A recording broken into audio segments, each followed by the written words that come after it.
வணக்கம் தோழர்களே, நான் மதியழகன்.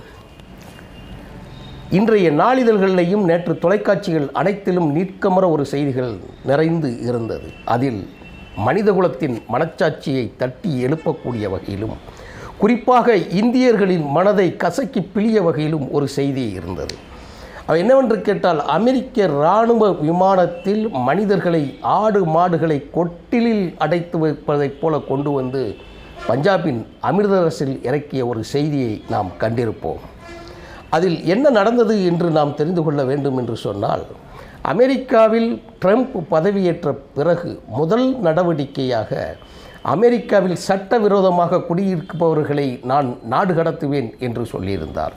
அந்த அடிப்படையில் கொலம்பியா, ஈக்வடார், மெக்சிகோ உள்ளிட்ட தென் அமெரிக்க நாடுகளிலும் ஆசிய நாடுகளிலும் இருப்பவர்களை உடனடியாக கண்டறியப்படும் என்று சொன்ன வகையில், இந்தியாவில் இருக்கக்கூடிய மக்கள் தொகை அடிப்படையில், இந்தியர்களின் மக்கள் தொகை அடிப்படையில் 18 லட்சம் பேர் கணக்கெடுக்கப்பட்டுள்ளதாக சொல்லியிருக்கிறார்கள். அதில் முதல் கட்டமாக 105 பேரை இந்தியாவிற்கு அனுப்பியிருக்கிறார்கள். அதில் குழந்தைகளும் பெண்களும் அடக்கம். அவர்கள் எந்த வகையில் இந்தியாவிற்கு கொண்டு வரப்பட்டார்கள் என்று சொன்னால், இராணுவ விமானத்தில் இரு ஓரங்களிலும் அமர வைக்கப்பட்டு மரக்கட்டைகளைப் போல் அவர்களை எந்தவிதமான பாதுகாப்பு உபகரணங்கள் இன்றி, எந்த விதமான வசதி வாய்ப்புகள் இன்றி, ஒரே ஒரு பாத்ரூம் வசதி இருக்கக்கூடிய ஒரு விமானத்தில் கொண்டு வந்து கொட்டியிருக்கிறார்கள். இதுதான் முக்கியமான செய்தியாக இருந்தது. இதன் அடிப்படையில் தொலைக்காட்சியில், இது எல்லாருக்கும் தெரிந்த செய்தி, ஆனால் தொலைக்காட்சியில் தமிழ் நிகழ்ச்சிகளிலும் ஒரு விவாதம் ஒன்று நடந்தது. அந்த விவாதத்திலே வலதுசாரிகள் என்கின்ற போர்வையில் கலந்து கொண்டவர்கள் பேசிய செய்திதான் கொடுமையிலும் கொடுமையாக இருந்தது. மனிதத்தன்மை அற்றவர்கள், நெஞ்சில் இரக்கமற்றவர்கள், ஈவு என்பதே உள்ளத்தில் கிடையாதா என்று யோசிக்கின்ற வகையில் சுமந்த் ஸ்ரீராமன் சன் தொலைக்காட்சியில் பேட்டி கொடுக்கும்போது ஒரு செய்தியினை சொன்னார்.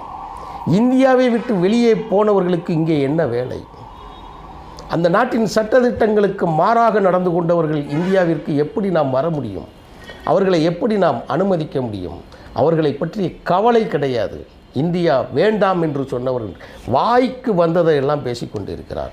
சுமந்த் சி அவர்களே, உங்களுக்கு ஒரே ஒரு கேள்விதான், அவர்கள் இந்தியர்களா இல்லையா? முதல் உலகப்போர் எதற்காக நடந்தது என்று சொல்லி நீங்கள் வரலாறுகளை புரட்டி போட்டாய் அப்படி என்று கேட்டால், ஒரே ஒரு மனிதன் பாதிக்கப்பட்டதற்காக உலகம் முழுவதும் ஒரு போர் நடந்தது. இரண்டாம் உலகப்போர் எதற்காக நடந்தது என்று கேட்டால், ஹிட்லர் என்கின்ற ஒரே ஒரு மனிதனின் இரத்தம் குடிக்கும் ஒரு செயலினால் லட்சக்கணக்கான கோடிக்கணக்கான மனிதர்கள் இந்த உலகத்தில் துன்புறுத்தப்பட்டார்கள், நாடற்றவர்களாக ஆக்கப்பட்ட வரலாறை நாம் அறிந்திருப்போம். இந்தியர்கள், குறிப்பாக அமெரிக்காவிற்கு சென்று பணி செய்ய போனவர்கள், தங்கள் சூழ்நிலைகளாக விசா புதுப்பிக்கப்படாத காரணத்தினால் அவர்கள் கண்டறியப்பட்டு வெளியிடக்கூடிய செய்தியை மிகவும் கொச்சைத்தனமாக, மிகவும் அநாகரிகமாக அவச்சொற்களால் பேசியதைக் கண்டு தோழர் கனகராஜ் அவர்கள் சொன்ன வார்த்தையைத்தான் இந்த இடத்தில் நான் சொல்ல விரும்புகிறேன். அவரால் ஒரு கட்டத்துக்கு மேலே இருக்க முடியல. அப்படி என்றால் அவர்களை கொன்றுவிடலாமா? அவர்களை கொன்றுவிடலாமா என்று கேட்டார். அதுதான் நமது பதிலாகவும் இருக்க முடியும். இந்தியர்கள் அந்த நாட்டிற்குள் உள்ளே அனுமதிக்கப்படவில்லை என்று சொன்னால் அவர்களை கொன்றுவிடலாமா? அந்த கேள்விக்கும் அவர் கையாண்ட விதம், உண்மையில் நாம் எல்லாம் யாரின் கையில் நாம் இருக்கிறோம்? இந்தியாவின் அரசியல் யாரிடம் இருக்கிறது?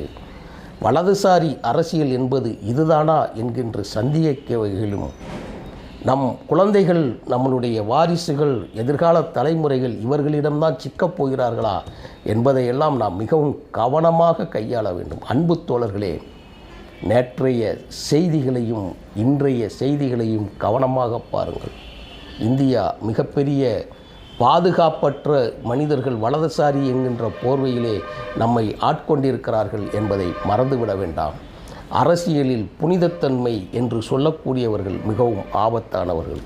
அன்றாட மக்களுக்கான தேவைகளை நிறைவேற்றக்கூடியவர்கள், எளிய மக்களுக்கான அரசியலையும் எளிய மக்களுக்கான தேவைகளையும் நிறைவேற்றக்கூடிய அரசியல்வாதிகள் அரசியலில் அப்புறப்படுத்தப்பட்டால் இந்த நாடு பாசிசத்தை நோக்கி நகரும் என்பதில் இருவேறு பருக்கட்ட கருத்து கிடையாது.